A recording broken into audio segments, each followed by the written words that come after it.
Hey folks, it's Brian. Time for another weekend update. Today we're going to talk about Royal Poincianas. I've got an update for you on the Canna Lilies. We're going to take a look at the Mediterranean fan palm as well. Also going to cover torch lilies, one of the varieties we have that's starting to flower back here. We're going to take a look at the elephant ears that I planted earlier in the spring. And we're also going to spend a little bit of time, as always, to see what's going on in the bananas. First, let's take a look in the front yard real quick. You can see behind me, we actually had all the trees cut down back there. Next thing we're going to have to do out here is rip up all the stumps.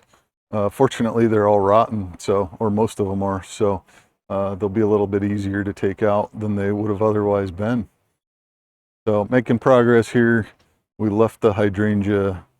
I'm going to give it to a neighbor across the street once we're ready to pull that out. Now shifting back to the backyard. So the Royal Poinciana is looking pretty good right now. I'm gonna have to start monitoring for temperatures to fall as we're getting towards the end of August. This is typically a zone 10B tree actually. Very experimental here in zone 8. Lots of new growth on it, looks really good and is doing healthy so far. Next, taking a look at the Canna Lilies. We've got some of them have finished blooming. We've got others in bloom. We've got others still that have not yet bloomed. A bunch of those there. It's time to start collecting some of the seed pods as they dry out. This is a good time to come in and collect those. So the earliest of the Canna Lilies that flowered, those seeds should be ready now, but it looks like from checking a few of them out, seeds didn't actually develop on these early ones. The pods are all empty, so might have to wait to get some good seeds for some of these later flowers. Okay, this is where I cut the Musa Basjoo down the other day. I cut this down just to show some things about trimming plants. Here's the first look at how it's doing. It hasn't quite grown as much as I would have expected, but it has grown a bit in the last 24 hours, maybe a quarter inch or so coming out of the center. It's just not quite as capable as a banana that's more established to grow, but it's still doing well. So then over here, we've got our little Mediterranean fan palm. This is the palm that I thought I had killed in the spring. I'd put it outside and it got way too much water from the rain. The center spear collapsed on it. It has come back well. I do need to trim up a little bit of this leftover damage from when it got too much water.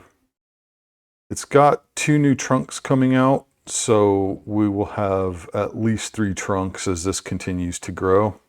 Inspector's over here helping out with the torch lily. Last time I counted, we've got 11 different flowers showing up this year, which is good. Last year we only got 2, and that was the first year that it had flowered. But these, some of my favorite flowers. Inspector, not quite sure about this one, but she'll figure it out. At this point, you can really see the different stages of how this flowers. You can see the brand new flowers that are green, almost look like a little green pine cone. As the flowers mature, they start to develop from the bottom and they fill out to where they eventually look like this. This one is completely mature at this point, and so the others will eventually look like this as they fill out. Taking a look at the elephant ears, these are new from the spring. I had bought a handful of bulbs off of Amazon.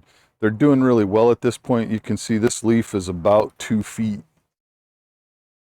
from tip to end. And we've got another new leaf coming up behind it there, and a bunch of other leaves from some of the other bulbs. So they're doing real well. They like this spot quite a bit. They get morning sun and afternoon shade.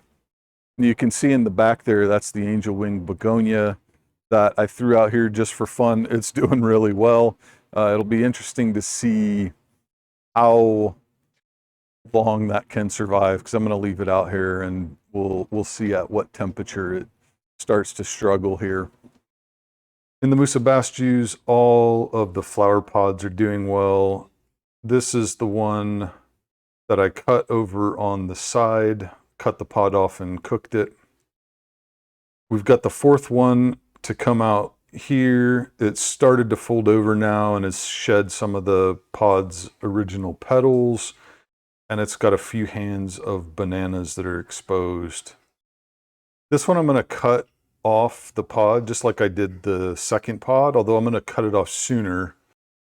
We'll wait until it's got a few rows of the male flowers out, and then I'll remove the pod at that point. One, because I want to see another example of what cutting off the pod might do to the development of the bananas.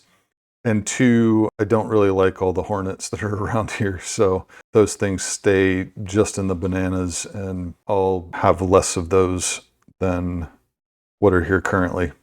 The pod in the back is still difficult to see. It's out far enough now that it's starting to fold over, and looks like this is going to be folding back towards the neighbor's house over the fence.